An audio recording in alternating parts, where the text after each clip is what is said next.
బావమరిదికేమో అమృతం పంచి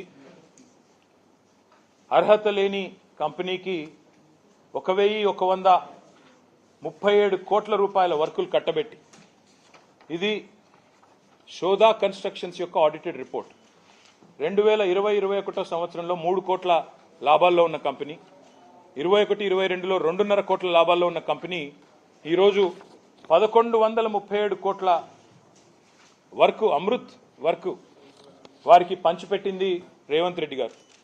అర్హత లేని కంపెనీ, అడ్రస్ లేని కంపెనీ, ఆయనకున్న అర్హతల్లా రేవంత్ రెడ్డి గారి బావమరిది కావడమే.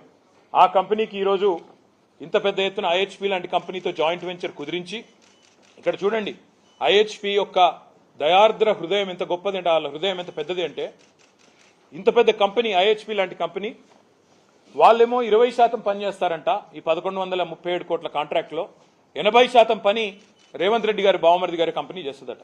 ఏ కంపెనీకి అయితే 2 కోట్ల లాభాల్లో ఉందో ఆ కంపెనీ దాదాపు 800-900 కోట్ల వరకు వాళ్ళు చేస్తారట. మరి వాళ్ళకి పైసలు ఏడికెళ్ళి వస్తాయి, ఏదేడికెళ్ళి వస్తుంది చెప్పాలి. మేము నిన్న కేంద్ర పట్టణాభివృద్ధి శాఖ మంత్రి మనోహర్ లాల్ ఖట్టర్ గారిని అడిగినాం, కలిసాం, అందరం ఎంపీలందరం కలిసి చెప్పినాం వారికి 8,888 కోట్ల రూపాయలతో ఫిబ్రవరి ఈ సంవత్సరంలో మీ కేంద్ర ప్రభుత్వ డబ్బులు ఏవైతున్నాయో వాటికి టెండర్లు రాష్ట్ర ప్రభుత్వం పిలిచింది, 6 ప్యాకేజీల్లో పిలిచింది. ఈ 6 ప్యాకేజీల వివరాలు ఇంతవరకు ఏ వెబ్సైట్లో లేవు. రైట్ టు ఇన్ఫర్మేషన్ యాక్ట్ ద్వారా అడుగుదామంటే అక్కడ కూడా ఎలాంటి వివరాలు దొరకట్లేదు. ఎందుకింత దాచిపెడుతున్నారు, ఎందుకింత రహస్యం, ఎందుకింత గోప్యత అంటే ముఖ్యమంత్రి గారి బావమరిది కంపెనీ ఉన్నది కాబట్టి, ముఖ్యమంత్రి గారి మీద ఈగ వాలకుండా చూసుకోవాల్సిన బాధ్యత రాష్ట్రంలోని అధికారులదే కాబట్టి వాళ్ళు బయట పెట్టడం లేదు. కానీ మాకెట్లా దొరికింది దొంగలంటే, Indian Hume pipe company letter రాసింది ఎన్ఎస్సికి, బిఎస్సికి, బాంబే స్టాక్ ఎక్స్చేంజ్కి, ఎన్ఎస్సికి, నేషనల్ స్టాక్ ఎక్స్చేంజ్కి. మాకు ఒక పని వచ్చింది, ఎందుకంటే లిస్టెడ్ కంపెనీ, మాకు పని వచ్చింది తెలంగాణ ప్రభుత్వంలో 1137 కోట్లు. కానీ మేము చాలా మంచి వాళ్ళం, ఎందుకంటే రేవంత్ రెడ్డి గారి బావమరిది కంపెనీకి 800 కోట్ల వరకు, 900 కోట్ల వరకు వాళ్ళకిచ్చి మేము కేవలం 20% చేస్తూ ఉన్నాం. మేము వాళ్ళకంటే 1000 రెట్లు ఎక్కువ పెద్ద కంపెనీ అయినా మా గుండె కూడా పెద్దది కాబట్టి మేము రేవంత్ రెడ్డి గారి బావమరిది మీద ప్రేమతో మేము ఈ రకంగా తప్పుకున్నామని వారు చెప్తా ఉన్నారు. నేను ఒక్క మాట అంటా ఉన్నా రేవంత్ రెడ్డి ప్రభుత్వాన్ని, అదేవిధంగా కాంగ్రెస్ ప్రభుత్వాన్ని. రేవంత్ రెడ్డి గారు మీ బావమరిది గారికేమో అమృతం పంచి వాళ్ళ కొడంగల్ వాసులకు విషం పంచుతా ఉన్నాం ఫార్మా పేరిట. ఇది ప్రజలందరూ చూస్తూ ఉన్నారు. నిన్న జరిగిన సంఘటన, ప్రజల తిరుగుబాటు ఏదైతే కొడంగల్లో ప్రారంభమైందో, మీ బావమరిదికేమో ఇక్కడ అమృతు, మీ అల్లుడు గారి ఫార్మా కంపెనీకేమో కొడంగల్లో భూములు గుంజుకోవాలా, దానికి మీ తిరుపతి రెడ్డి గారి దాదాగిరి, అల్లుడు కోసం ఈరోజు కొడంగల్ని బలిపెట్టే పరిస్థితి ఈరోజు కనబడతా ఉంది. అందుకే ప్రజల తిరుగుబాటు కూడా అక్కడ మొదలైంది. ఇంకా విచిత్రం ఏమంటే, రుణమాఫీకి డబ్బులు లేవు, రైతు బంధుకు లేవు, డబ్బులు ఎగ్గొట్టినారు ఆల్రెడీ వానాకాలం, పింఛన్ల పెంపు కోసం డబ్బులు లేవు, తులం బంగారం ఇవ్వడానికి డబ్బులు లేవు, మహిళలకి 2,500 రూపాయలు ఇచ్చేదానికి లేవు డబ్బులు. కానీ చాలా విచిత్రం, మహారాష్ట్ర ఎన్నికల్లో సిగ్గు లేకుండా 300 కోట్లతో అడ్వర్టైజ్మెంట్లు ఇవ్వడానికి మాత్రం డబ్బులు ఉన్నాయి. 300 కోట్లని నేను ఊరికే ఆరోపించట్లేదు. 300 కోట్ల తెలంగాణ ప్రజల సొమ్ము నీ అబ్బ సొత్తు అన్నట్టు, మీ రాహుల్ గాంధీ సొత్తు అన్నట్టు, ఇవాళ చేయని పనులు చెప్పినట్టుగా దిక్కుమాలిన ప్రచారం. जो काम किया ही नहीं तेलंगाना में, उसको लेके महाराष्ट्र में आज कैंपेन चल रही है. महाराष्ट्र में राहुल गांधी झूठ बोलते हैं, कहते हैं कि हम हर महिला को हर महीना 2,500 रुपीस हम डिपॉजिट करते हैं महालक्ष्मी स्कीम के अंदर. ये झूठ है, सरासर गलत है.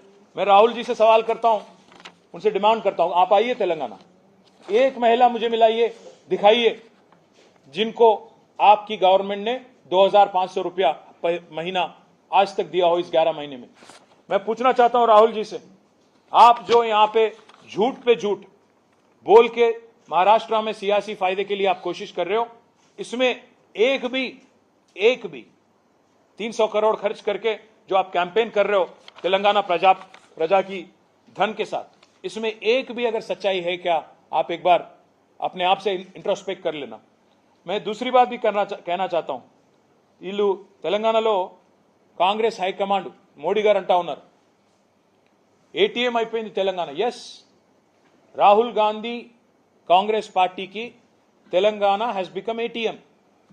मैं मोदी जी से पूछना चाहता हूं, मोदी गारिని అడుగుతా ఉన్నా, మరి తెలంగాణ ఏటీఎం అయితే మీ ప్రభుత్వం ఏం చేస్తుంది? మేము నిన్న నెల కిందట రాసినాం మీ కేంద్ర మంత్రి గారికి ఉత్తరం, డీటెయిల్ గా రాసినాం. ఆఫీస్ ఆఫ్ ప్రాఫిట్ అంటే, ఆఫీస్ ఆఫ్ ప్రాఫిట్ అంటే ఏంటంటే, ఇప్పుడు నేను ఉన్నాను, ప్రతిపక్షంలో ఉన్నాను, రేపు నా కుటుంబ సభ్యులు ఎవరైనా కంపెనీ పెట్టారనుకోండి, ఒక ఇన్ఫ్రాస్ట్రక్చర్ కంపెనీ పెట్టారు, 4 ఏళ్ల తర్వాత మా పార్టీ అధికారంలోకి వస్తుంది. వచ్చిన తర్వాత నేను క్యాబినెట్లో మంత్రిగా ఉన్నాను అనుకోండి.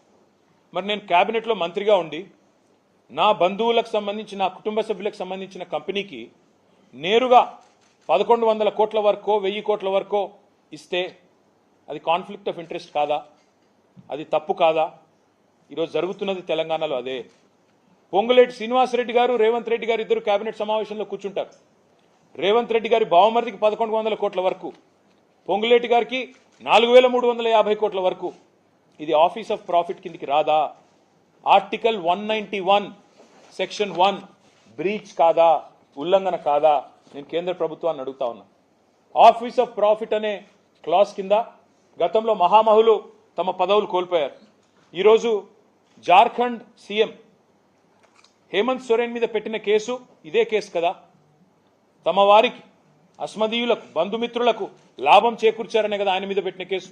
మరి అదే కేసు ఇవాళ నేను అడుగుతున్నా బీజేపీ వాళ్ళని, మీరు రేవంత్ రెడ్డి మీద, పొంగులేటి శ్రీనివాసరెడ్డి మీద ఎందుకు పెట్టడం లేదు అని నేను అడుగుతా ఉన్నా.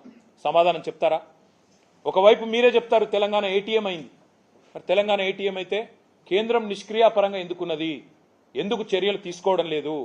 ఎందుకు మీరు వెంటనే ఎంక్వైరీ స్టార్ట్ చేయడం లేదని నేను అడుగుతా ఉన్నా. చివరిగా నేను గుర్తు చేసేది, ఆఫీస్ ఆఫ్ ప్రాఫిట్ కింద చాలా మంది ఉద్యోగాలు